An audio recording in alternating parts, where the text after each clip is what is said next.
Hello, my name is Burke Hedges, author of the best-selling book, The Parable of the Pipeline. I open my book with a story about Pablo and Bruno, who take two very different paths in their quest for financial independence.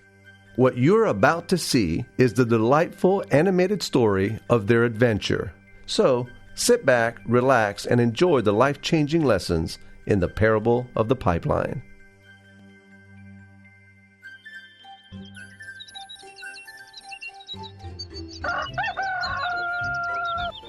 Far away, in a small village, near a beautiful valley, lived two friends, Pablo and Bruno.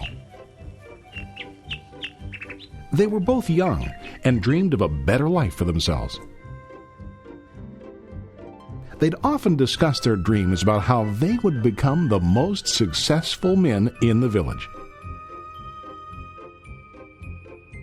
They weren't afraid of hard work, and they searched for opportunities to help realize their goals and achieve their dreams. One day, an opportunity presented itself.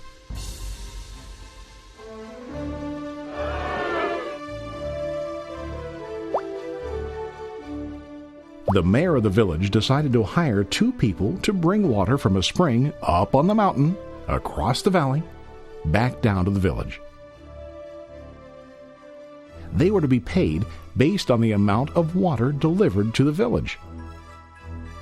Bruno and Pablo enthusiastically got to work. Every day, from morning till evening, they carried buckets to and from the spring. They worked hard, carrying water to the village. In the evening, they'd return home with their day's wages.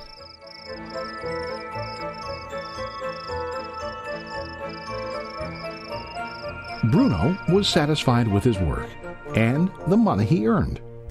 He was sure that with this work he could achieve his dreams. Bruno thought that to increase his wages, he could use bigger buckets to bring more water each trip.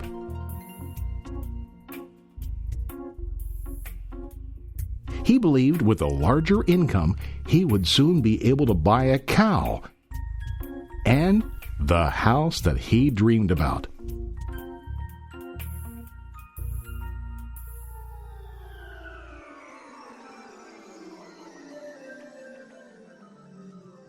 Now, Pablo was not satisfied. At the end of the day, his back and hands ached, and he was exhausted. He was looking for an easier way to earn more. One day, an idea occurred to Pablo. He imagined building a pipeline to deliver the water from the mountain spring to the village. With this pipeline, he could get more water to the village without carrying buckets back and forth from the spring to the village. Soon, he got very excited about his idea and began to plan. Pablo, of course, shared his idea with his friend Bruno and asked him to join with him to work on and help build the pipeline. Bruno thought the idea was crazy. All Bruno could think about was what his money could buy today and how to get it quicker. He felt that building a pipeline would slow him down and delay him in achieving his goals. Instead, Bruno got bigger buckets and went more often back and forth, fetching water. He was sure that with this method, he could make more money. Pablo decided to build the pipeline on his own. He understood that it would not be easy to build, and it would take time to complete the pipeline. Pablo knew that it could take several years to finish, but he set his mind on his goal. Every day he worked and carried water like before. But on weekends and during his spare time, he worked hard to dig in the rocky soil and build his pipeline. In the first month, there was little to show for his work.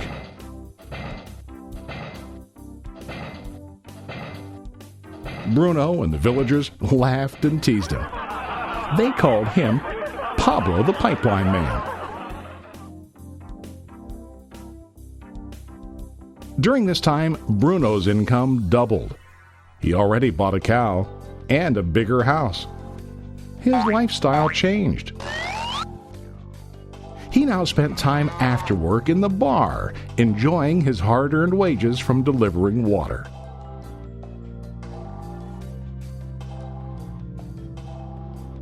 What Bruno didn't realize was that his body was starting to stoop from carrying the heavy buckets every day.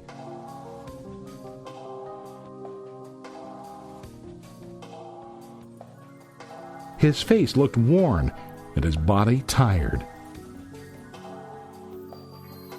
Soon, he began to carry less and less water due to the wear and tear on his body.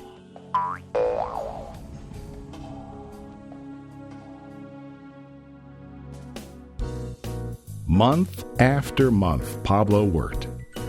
Soon a year passed, and then a second year. Finally, Pablo finished his pipeline.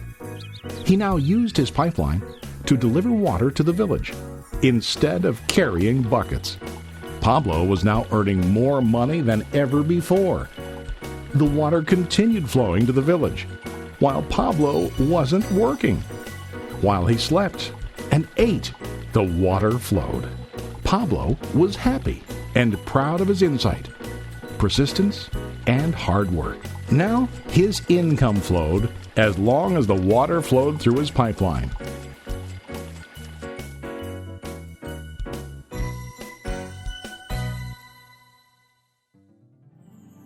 The story of Bruno and Pablo is a reflection of life. Their jobs symbolize what most people do to earn money.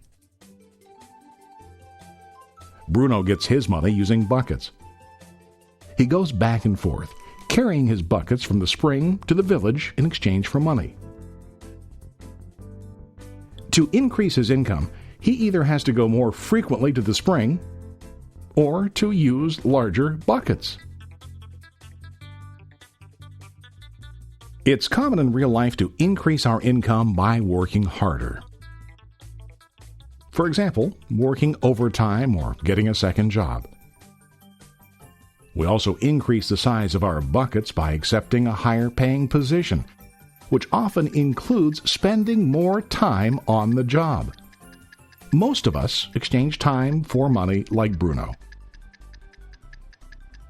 We know that every person has only 24 hours in the day and that it's not possible to use all our time to work. The most difficult time comes when we can no longer exchange time for money due to age, health, or other reasons. Then, our income stops. Now let's review what Pablo did. Very wisely, Pablo did not exchange all of his time for a limited income, but he used some of his time to build a pipeline. He knew that the pipeline would bring ongoing income as long as the water flowed. An ongoing income that multiplied the time he worked each day. Pablo knew that someday, maybe because of age or health, he would no longer be able to exchange his available time for money. Pablo knew that if he could make his idea of a pipeline work, then he only has to do the hard work of building the pipeline. After the pipeline was completed, Pablo was able to monitor and maintain the flow of water to ensure that his income will continue.